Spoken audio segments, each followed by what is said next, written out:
de nulle part. Des fois, des gens, ils embrassent l'islam juste pour avoir ce droit de divorcer, mais avec douceur. C'est pas divorcer. On n'a pas besoin d'aller au tribunal, d'exposer nos problèmes. C'est juste en prononçant un mot, c'est facile comme tout, mais avec douceur et en respectant les droits de la femme, les compensations, etc. Et l'islam, il autorise même la femme à s'auto-divorcer. C'est le rôle qu'on appelle le rôle. Oui, absolument. Alors, c'est tout un ensemble, subhanallah, l'islam aussi, on ressent qu'on n'a pas besoin de s'isoler de la société.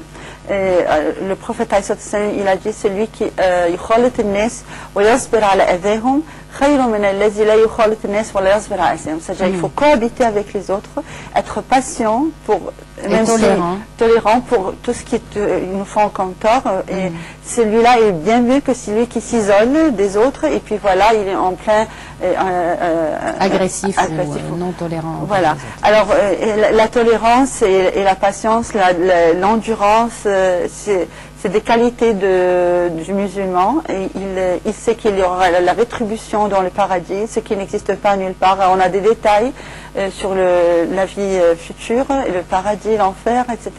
On sait qu'on vit dans ce monde temporairement. On aura la rétribution dans Inch'Allah, dans la vie future, Inch'Allah. Et ainsi, on demande à Allah de nous pardonner, c'est facile. On a la prière pour expier nos péchés. C'est-à-dire, il ne faut jamais désespérer, en général.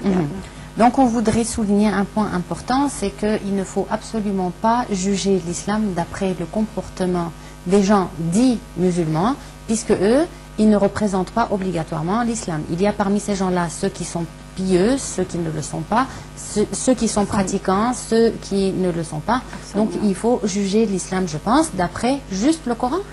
Et la tradition. Et d'ailleurs, j'ajoute à ceci que l'islam, il est conforme avec les vérités scientifiques. On voit comment même la tradition nous apprend énormément. J'ai un petit verset qui est un hadith du prophète qui prouve que c'est vraiment spectaculaire comment il a su que dans la poussière il y a on dirait des antiseptiques qui tuent les microbes et même les œufs des vers. Et c'est ainsi quand le chien il se désaltère dans de l'eau, il faut nettoyer le plat par 7 fois, parmi lesquelles une fois avec la poussière. Il a été prouvé que les cimetières, subhanallah, s'il n'y avait pas la poussière, elle serait une source de microbes, de propager microbes partout dans le monde entier. Alors là, c'est le prophète, il a devance, il a signalé ceci il y a 14 siècles, subhanallah, et toutes les recherches ont prouvé ainsi. Ça, c'est déjà les sources de la sunna, de la tradition. C'est sûr que l'islam, il contient un nombre très important de vérités scientifiques. Si on a le temps, on parlera de cela. Mais je voudrais parler aujourd'hui, docteur, surtout puisque vous avez l'occasion de les rencontrer et de discuter avec eux. Je parle des Européens qui se convertissent à l'islam. Aujourd'hui, on assiste à un nombre important d'Européens qui se convertissent à l'islam, que ce soit en Égypte ou ailleurs. Donc, d'après vous, qu'est-ce qui les attire en islam et qu'est-ce qui les pousse à prendre ce pas assez significatif dans leur vie? Eh bien, il y a certains qui m'ont signalé que l'islam, il y a beaucoup de fermeté, il y a une discipline, mais avec beaucoup de souplesse. Il efface même les gênes. Si on est incapable, par exemple, de prier, on peut prier avec les yeux, enfin, cette douceur dans l'islam. Et on accorde l'âme avec la foi, et la raison surtout avec la foi. Alors, on dit que la raison, c'est la mère de la foi, et la foi reflète la raison. Ainsi, le Coran, il incite toujours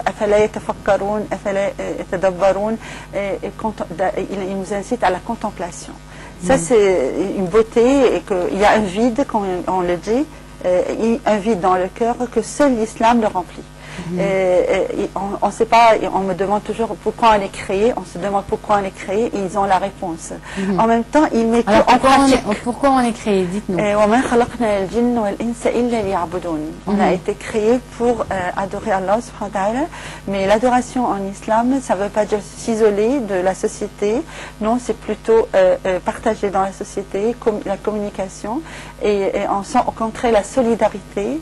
C'est-à-dire quand on est dans une épreuve, nos sœurs en musulmans, ils nous réconfortent, ainsi on ne se sent pas isolé, on ne se sent pas seul, et en même temps on cherche à faire plaisir à Allah avant tout le monde. C'est-à-dire il faut aimer Allah et le prophète avant quiconque. Là, on ressent vraiment la jouissance et la tranquillité, le calme. Et je pense que tout le monde cherche sur terre, surtout la tranquillité. Et Rida, c'est de la soumission à Allah. Et je répète ce que Inch'Allah il avait dit, la ibada misla taslim. C'est-à-dire, on peut pas, il n'y a pas plus élevé comme une façon d'adorer Allah, comme la soumission à lui. Se soumettre à lui, c'est-à-dire accepter les décrets d'Allah, bien qu'on ne comprenne pas pourquoi les épreuves des fois ils sont dures, ils sont amères, mais finalement il y a une sagesse derrière. Si on se remet à Allah, on sait que c'est pour notre bien-être. Mais si on a cette foi, machallah, on arrive à toujours être épanoui, quelles que soient les circonstances. Mais je vous poserai une question, docteur, que plusieurs personnes non musulmanes se posent ou réfléchissent de cette manière-là. C'est qu'ils se disent que, bon, si on a été mis dans une épreuve très difficile, qui est notre vie, et on se donne tant de mal pour pouvoir faire le bien et pouvoir surmonter toutes les difficultés qu'on rencontre dans la vie, et qu'un beau jour, ça va être fini, puisque le Coran le dit. Absolument. C'est la seule la seule chose qui est absolument sûre, c'est qu'un jour... Oui, c'est une vérité, la mort... Alors, oui, donc du moment que ça va être fini, pourquoi se donner alors tant de mal? Non, Allah subhanahu wa ta'ala, il nous a créés, on est sa machine, si on peut le comparer d'une manière, il nous a donné les instructions pour que la machine fonctionne parfaitement. Alors, si on suit la loi divine, on vit sur terre épanouie. Si on se dévie, on est perdu. Là, quand on est perdu, Allah, il a sa façon de nous reguider. Et chacun a sa façon d'être corrigé. Alors, vous, c'est différent de moi, parce que quelqu'un qui est hautain, voilà, il peut être paralysé. Un autre qui était très avare, ben maintenant, je ne sais pas, il est puni par ne plus avoir de l'argent, etc. Alors, Allah, il sait comment corriger chacun. C'est-à-dire,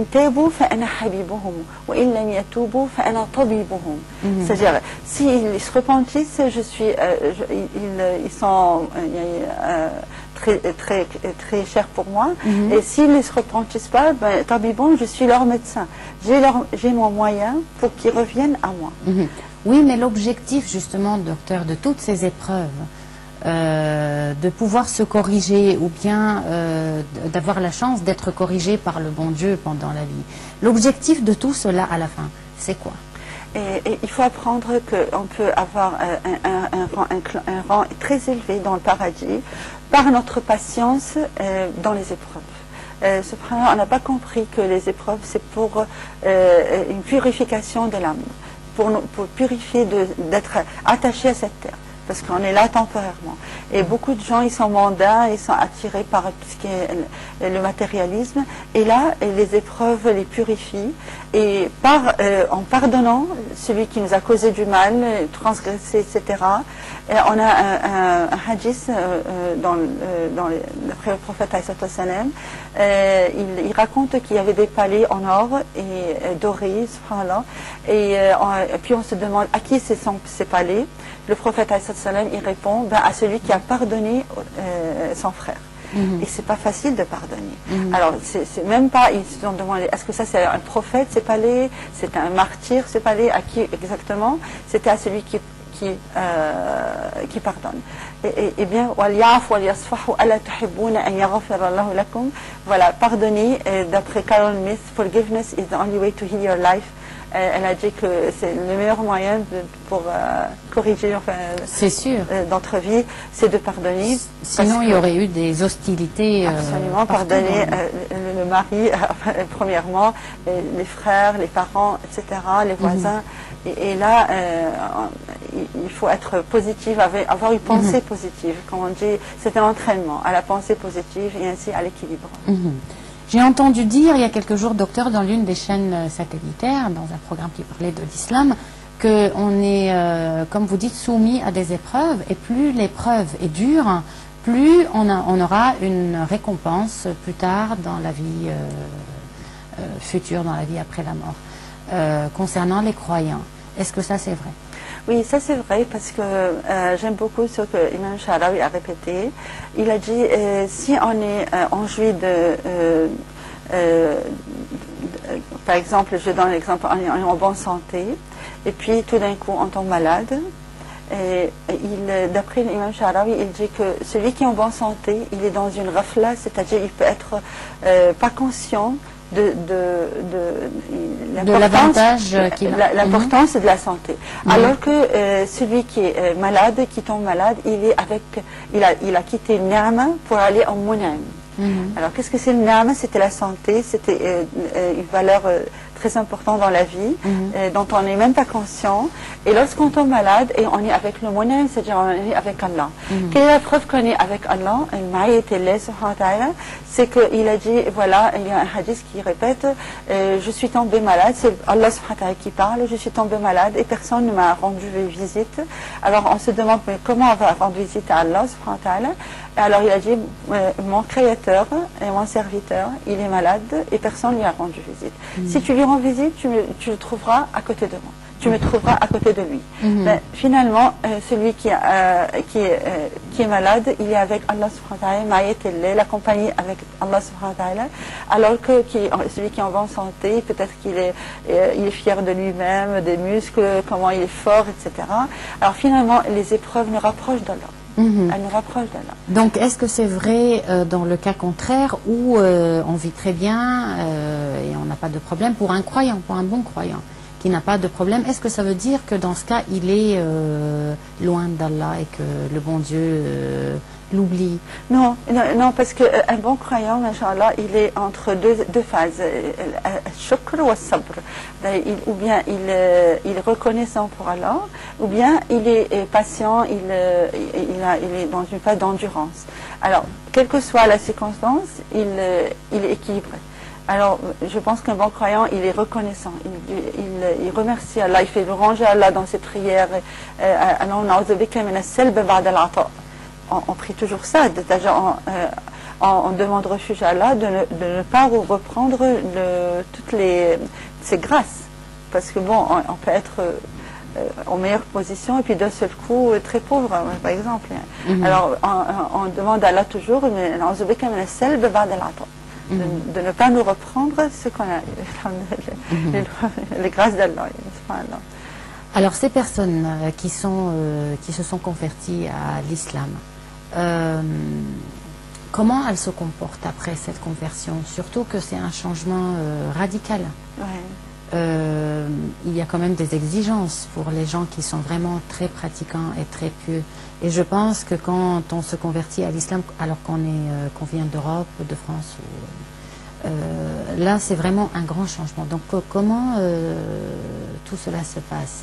D'abord, elles sont, machallah, très sincères, parce que elles jouissent de l'islam dans la mesure où chaque acte est rythmé par Allah subhanahu wa ta'ala. Alors pour elles, même si elle cuisine, même si elle prend soin de ses enfants, même subhanallah, les relations sexuelles, enfin je veux dire sur tous les plans, c'est un acte où on a une récompense. Ça c'est très spécial à l'islam, que l'intention est incorporée dans chaque acte. Et même si le mari il donne une bouchée à sa femme, il est récompensé. Et ainsi elle me dit, bon, ma vie a complètement changé parce que même si je nettoie la maison, je fais le minimum de travail, avec l'intention que je le fais pour Allah subhanahu wa ta'ala, ainsi je la récompense. Ça c'est premièrement. Deuxièmement, elle applique l'étiquette en islam, elle aime beaucoup l'étiquette en islam et elle le pratique. Par Mishkat, assalamu alaikum, ça change la façon dont elle saluait avant. Évidemment, même au niveau vestimentaire aussi. Au niveau vestimentaire, lecture, instruction, comme l'islam il incite à l'instruction, eux ils sont vraiment, ils aiment beaucoup la lecture de nature, alors elle s'instruit énormément et voilà, elle est vraiment un exemple parfait, quoi. Et je pense que là, pour le cas de ces personnes-là, c'est le cas des personnes qui donneraient vraiment un bon exemple de l'islam. Ah, absolument. Donc, pour terminer, je voudrais juste reprendre le point que nous avions mentionné tout à l'heure. Ne jugez pas l'islam d'après le comportement des musulmans qui se comportent mal. Jugez l'islam d'après ce qui a été prescrit par l'islam et donc par le Coran. Je vous remercie de nous avoir suivis. Je vous remercie beaucoup, docteur, de nous avoir honorés ce soir. Je vous remercie aussi beaucoup. Je vous remercie et on se retrouve la semaine prochaine à la même heure avec une nouvelle édition de Islam Parlé.